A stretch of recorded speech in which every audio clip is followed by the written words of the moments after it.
Okay, dear students, this is comprehension of chapter 1. So let us understand on A, B and C. ठीक है, इसके ऊपर अब हम लोग समझते हैं. So what it says, fill in the blanks with the correct words from the story. Story से आप पढ़ के correct word को यहाँ पे डालो बोल के बोल रहा है. ओके, सो यहाँ पे नंबर 1 में grandfather sat on A. Grandfather कहाँ पे बैठे और लुकिंग एट द ग्राउंड, नीचे देख रहे थे. कहाँ पे बैठ के? वुडन सीट में. ठीक है. In one corner there was a big, एक कॉर्नर में, एक कॉर्नर साइड में एक बड़ा सा क्या था? With a table and a wooden chair near it. ठीक है, फायर प्लेस था. तो grandfather made the fire and he cut a big piece of क्या? ग्रैंडफादर मेड ए फायर, आग जला के वो he cut a big piece of क्या काटने लगे? चीज़ काटने लगे.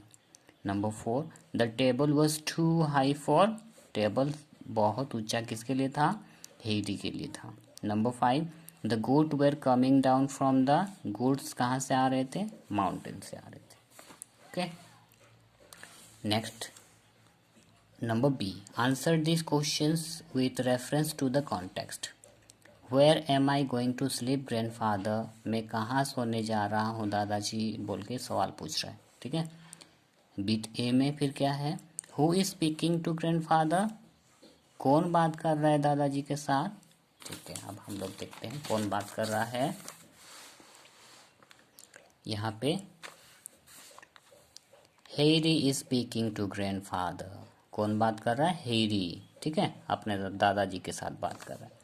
Why did the speaker ask this, ये स्पीकर, ये जो बोल रहा है हेडी, ये क्यों पूछा? ये the speaker ask this because there was just one bed in the house.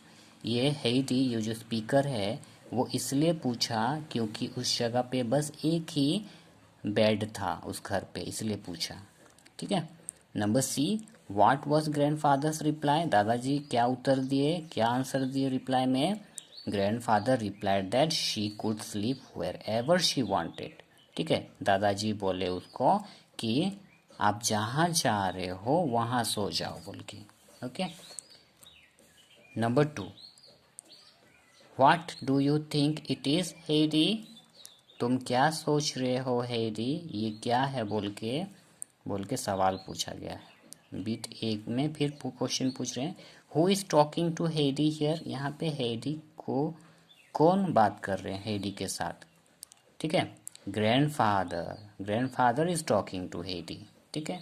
Number B, what are they talking about, ये दोनों क्या चीज़ का बारे में बात कर रहे थे?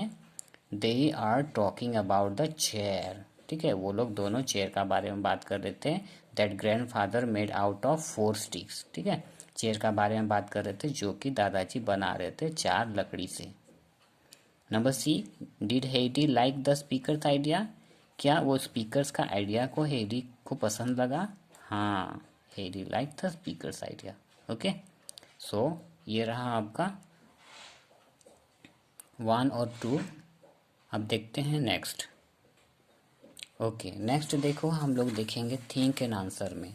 ठीक है, थिंक एंड आंसर, सोचो और बोलो. Hades grandfather did quite a few things for her.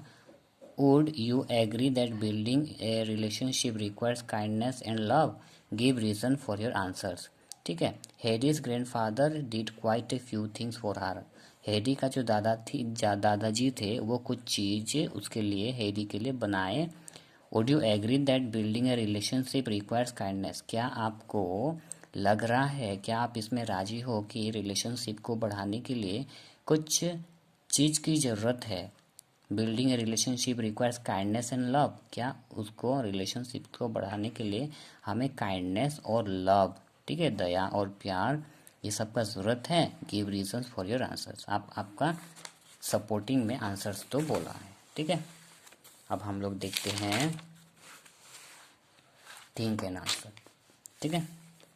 Okay, Hades grandfather did quite a few things for हर. ठीक है, हेडी का जो दादाजी थे वो कुछ चीज़ किए, किसके लिए? Quite a few things for her, उसके लिए कुछ किए. Would you agree that building a relationship requires, ये क्वेश्चंस है, ठीक है, ये क्वेश्चंस है। तो मैं आंसर डायरेक्ट जा रहा हूँ। आंसर में क्या है? यस। क्या है आंसर में? आंसर में yes, I agree that building a relationship requires kindness and love, the kindness which Harry's grandfather made her feel special and love. ठीक है, हाँ मैं राजी हूँ कि रिलेशनशिप्स को बढ़ाने के लिए हमें काइंडनेस और लव का ज़रूरत है, और kindness which Harry's grandfather made for her, ठीक है, और उसका जो दादाजी थे वो उसको काइंडनेस, प्यार, आदर दिखाए, ठीक है। Grandfather made her feel special, और वो दादाजी उनको स्पेशल मतलब कि फील कराए, एहसास दिलाए, स्पेशल एंड लव, ठीक है। And she was more comfortable in the house because of his love, और उसका प्यार, दादाजी का प्यार का वजह से उसको उस जगह पे बहुत ही कंफर्टेबल लगा उस घर पे रहने के लिए, ठीक है। नंबर टू में क्या है? नंबर टू में Heidi wakes up in the morning and feels that her surroundings are gleaming with gold. The story suggests that nature's beauty is priceless when compared to material goods. Discuss your thoughts on this topic in class. ठीक है, यहाँ पे देखो, Heidi wakes up in the morning, सुबह Heidi उठती है और वो ऐसे फील करती है that her surroundings are gleaming with gold, सोने का चमक, ठीक है। Story suggest that nature's beauty is priceless, और ये कहानी हमें ये सजेस्ट कर रहा है कि नेचर्स का जो ब्यूटी है वो प्राइसलेस है, मतलब कीमत नहीं दे सकते हैं, और हम कंपेयर नहीं कर सकते हैं कोई मटेरियल गुड्स की कैसे, ठीक है। तो इसको डिस्कस करो, डिस्कस योर थॉट्स, आपका थॉट्स को डिस्कस करो, इस टॉपिक को लेकर क्लास में बोला गया है।